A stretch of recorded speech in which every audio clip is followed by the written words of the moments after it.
రైతులు వినాయకుల మొక్కలు వేస్తున్నాం.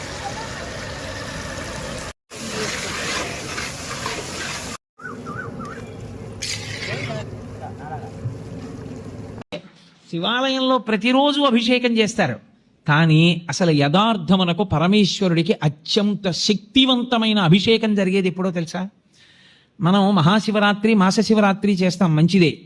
కానీ అసలు నిజానికి పరమేశ్వరాభిషేకమునకు ఒక భక్తుడు వచ్చి సంవత్సరంలో తరించిపోయే అభిషేకం ఎప్పుడు అంటే మార్గశీర్ష మాసంలో వచ్చే ఆర్ద్రా నక్షత్రంలో తెల్లవారుజామున చెయ్యాలి.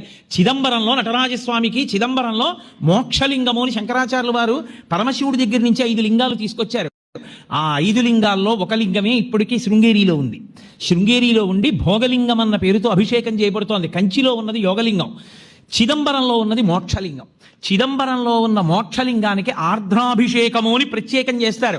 అసలు నిజానికి దానితో కలుపుకుంటూ ప్రతి శివాలయంలో మార్గశీర్ష మాస ఆర్ద్రా నక్షత్రం నాడు తెల్లవారుజామున 3-4 మధ్యలో చెయ్యాలి అభిషేకం. సమస్తతాపోపశాంతి దేని వలన కలుగుతుందంటే ఆర్ద్రాభిషేకము చేత కలుగుతుంది. శివాలయం ఉండడం ఒకెత్తు, శివాలయాన్ని వాడుకోవడం ఒకెత్తు. శివాలయం ఉండడంతో సరిపోదు, మీకు శివాలయాన్ని వాడుకోవడం రావాలి.